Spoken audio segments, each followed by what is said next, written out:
ஈசனும் தெய்வமும் நீதான் என ரமண நின்மலனே பேதையேன் உள்ளத்து உணர்த்தினை ஓவலர உணர்வு என் உள்ளத்து உருமாறு அருள்.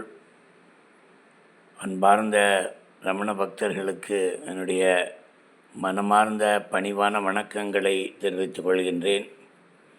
இன்றைய தினம் ரமண அனுபவம் தொடர்ந்து பார்க்கப் போகின்றோம். பகவான் ஞானத்தை தேடுபவர்களை நோக்கிச் செல்கின்றார், அவர்களை திருவண்ணாமலைக்கு அழைத்து வருகின்றார் என்று பார்த்தோம். பகவான் ஞானத்திற்கு முதலிடம் கொடுத்தாலும் ஞானத்தோடு பக்திக்கும் முழுமையான இடத்தை கொடுக்கிறார். பகவானுடைய ஞானத்தையே நம்ம ஹைலைட் பண்ணிகிட்டே இருக்கும்போது cannot forget his opinion on பக்தி. அதனால தான் ஆத்ம விசாரம் ஞானத்தை குறிக்கிறது.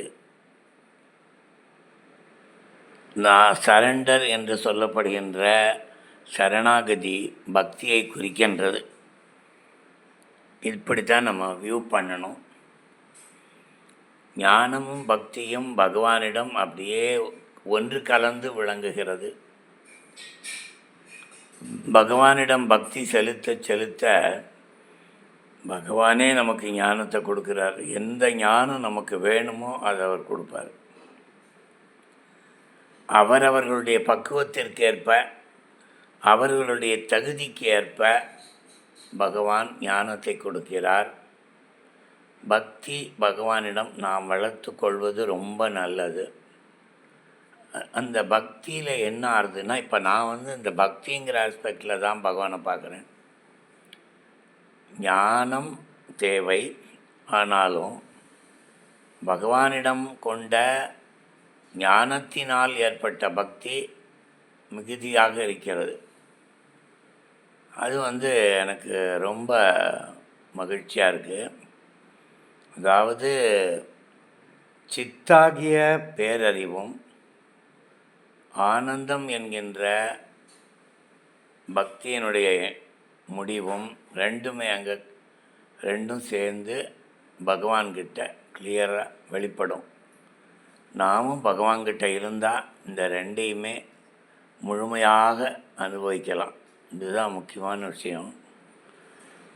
ஞானம் என்கின்ற பொழுது பகவான் என்ன சொல்கிறாரோ அதுதான் ஞானம், அதுதான் கீதை. இதை நல்லா உள்ளே வாங்கிக்கணும். பகவத் வச்சனாமிர்தம், உபதேச உந்தியார், இந்த 2 புஸ்தகமும் ரொம்ப தெளிவாக பகவானுடைய சிந்தனைகளை காட்டும். பகவானுடைய ஞானத்தினுடைய அந்த விளிம்பு எல்லை வரைக்கும், ஞானத்தினுடைய எல்லையில் தான் பகவான் இருக்கார். ஞானத்தின் உச்சத்தில் தான் பகவான் இருக்கிறார். அந்த ஞானத்தை அடைய பகவானை நாம் சரணாகதி செய்யும் பொழுது அது ஒரு நல்ல ஒரு வழியாக தென்படுகிறது. நான் இப்படித்தான் பார்க்குறேன். பகவானை அவருடைய ஞானத்துக்காகத்தான் அவரை நேசித்தோம்.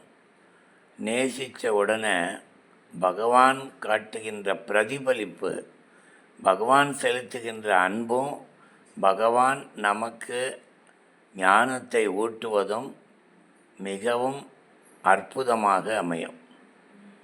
நீங்கள் ஏதாவது ஒரு டவுட்டு ஞானத்தில் ஏற்பட்டால் அந்த ஒரு நாள் 2 நாளைக்குள்ளே உங்கள் டவுட்டை பகவான் கிளியர் பண்ணிடுவார்.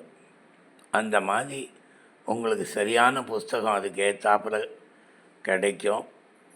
அதெல்லாம் தாண்டி போனால் பகவான்கிட்ட நேரடியாக உட்கார்ந்தாலே பதில் சொல்வார். அது பழக்கத்தால் ஏற்படுவது.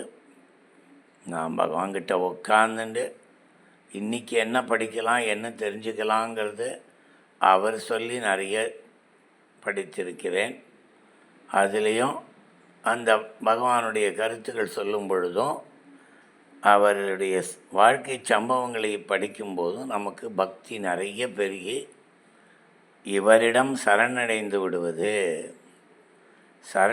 விடுவது என்றால் நான் எந்த சிந்தனையும் வைத்து கொள்ள மாட்டேன், நீங்கள் சொல்வது தான் எனக்கு வேத வாக்கு என்று முடிவெடுப்பேன் இதுதான் பரிபூரண சரணாகதி. அடுத்த கருத்து நாளைக்கு பார்ப்போம். ஓம் நமோ பகவதே ஸ்ரீ ரமணாய.